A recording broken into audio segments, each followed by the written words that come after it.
Welcome to the practical session of Funcom Mux. You are inside the SDH lab, and here you find the rack.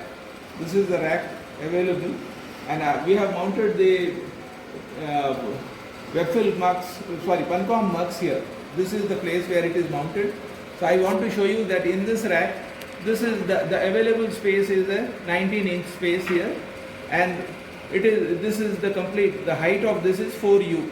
This multiplexer comes in a housing of 19-inch and 4U.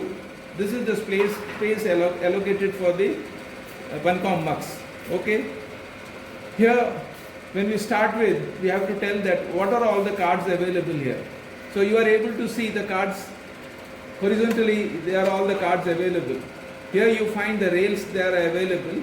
These cards, the vertical slots are having the cards. They are shown on the rails, and the motherboard of the cards are slotted inside. And then when you see that there are the connectors inside, the Euro connectors you find inside. The cards get connected onto the Euro connectors.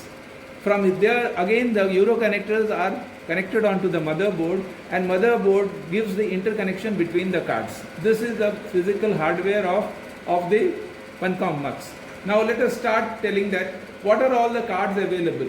Here how many slots you have got. First of all, let me count the slots. This is 1, 2, 3, 4, 5, 6, 7, 8, 9, 10, 11, 12 and 13 slots, and 14 slots are available.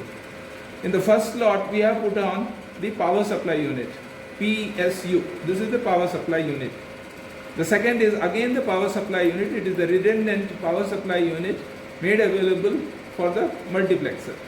These are the two power supply units. The next card comes to be the TME, 2 MB. It is 2 MB management and extension interface, or 2 MB Ethernet, 2 MB Ethernet, 2 MB Ethernet card. Then the fourth card comes to be loop protection card, LPC. This is the loop protection card. And then thereafter we start with the traffic cards. They are the E&M cards. I have mounted here E&M cards. My requirements are less, so I have put only one card. It may be other E&M comes here. Other modalities of telephones are FXS card. FXS card is put here. I would have put some other cards also here. Then the last card is FXO card. This is a telephone modality, FXO, that is also put here. And finally, sometimes in the multiplexer we need data cards also. This is the GDT card available. This is the GDT card. Once again, let me revise. 2 power supply units, 1 TME card, 1 LPC card, and all the slots belong to the traffic cards. Okay. So now if we come down to the power supply unit, you can see that here there is a on-off switch. You may ask where the power supply is connected. I have to go on the back side and show you. In the later part I will show it to you. Let me talk on the front part. So this is the toggle switch that you can make the power on and off. Here there are some test points available. It is for the voltages that are available here. The test panel, you can use the multimeter to see the voltages, and if there are any irregularities in the voltages, the indication will come through these LEDs. Okay. Here you have got, because this power supply is working fine, it is in a green color. Abnormalities are not there. Had there been the abnormalities, it would have been indicated by the red blinking lamp. So this is your power supply card.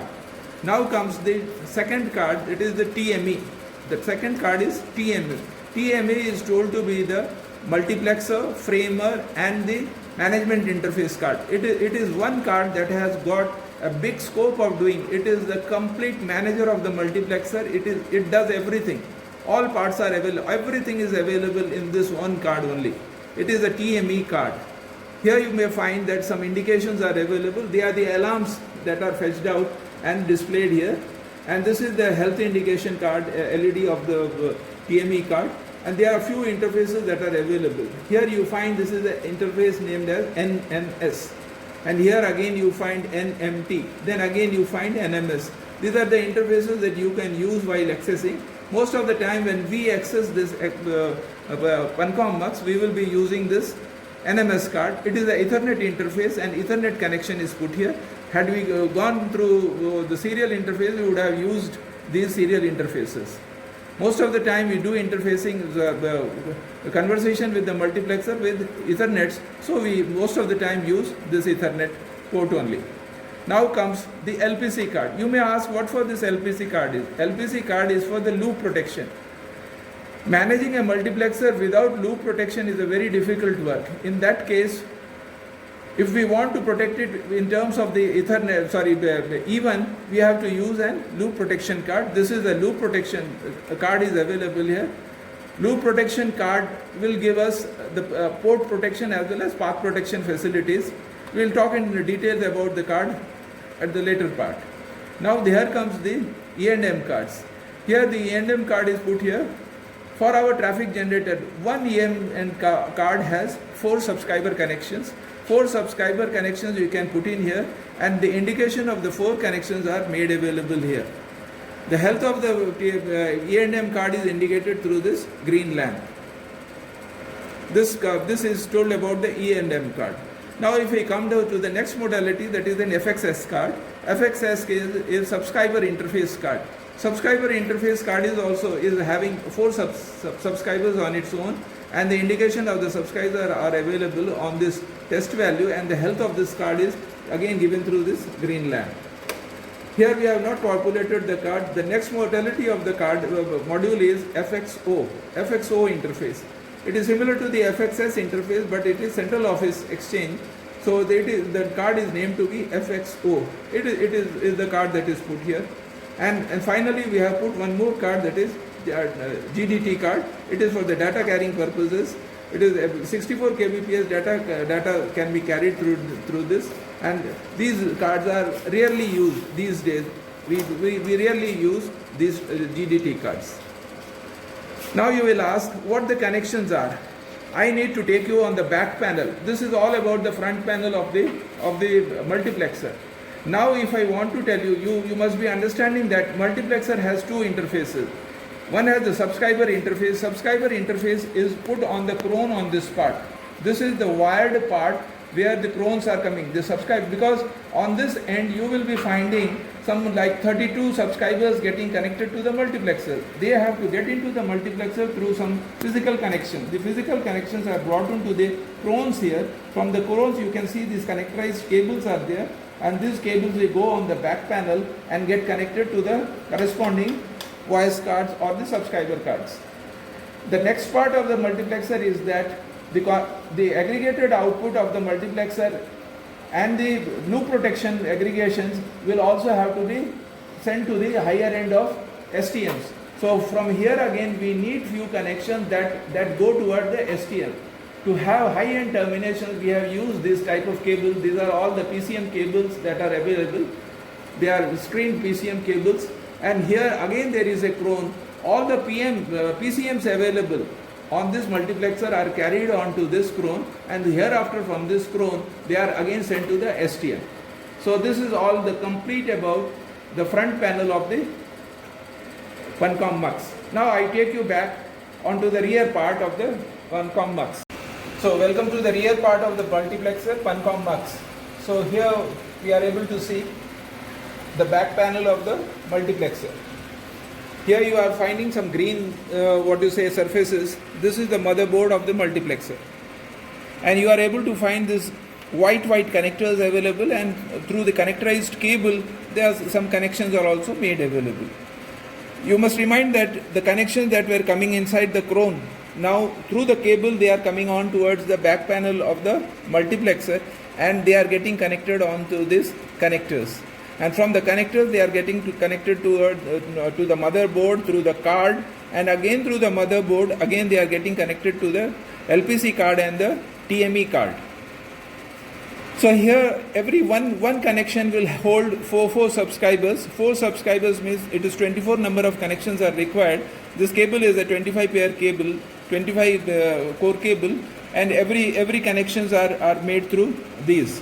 For 4 connections, all these 1, 2, 3, 4, 5, 6, 7, 8, 9 and 10. 10 4s are 40. 40 subscribers, 40 connections can be made. Here now, this is the next connector is available. This is coming from the E1s, the connectorized E1s that were produced on the multiplexer. for protection and other purposes, they are coming here, and here they are getting terminated. These are all the coaxial cables you can see. This is the coaxial PCM cable, rather. It is the screen PCM cable that are coming onto the connector here. It is put on the LPC card. We could have put it here also. Had there been no LPC card, we would have put it here. But this, as because LPC card is mounted here, we have put it here. So here the next connections are, you can see on the back panel. Here you find some BNC connections available. These are for the clock out and clock in. These are for the 2 MB clock out and clock in. Okay. Here are few interfaces that are available for the management purposes. This is the NMS port, NMT port, or all these are all available. So you can use any of the interfaces.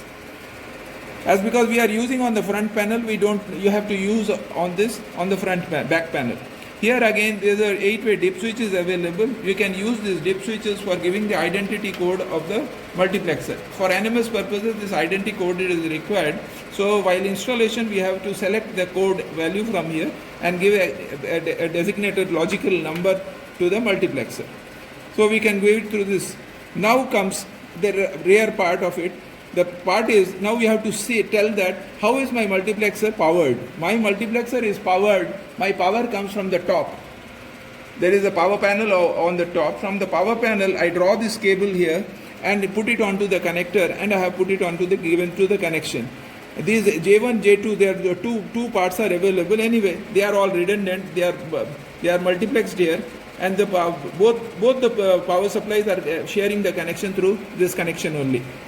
They are available here. And the next part is the PIGI that is available here. This PIGI is given for the testing purposes. Whenever we need to test the buses on the multiplexes, rarely we use this part. This PIGI is for testing, and on the right part one PIGI is there, and on the left part one PIGI is there. This makes the complete section or rear section of the PUNCOM MUX. Thank you.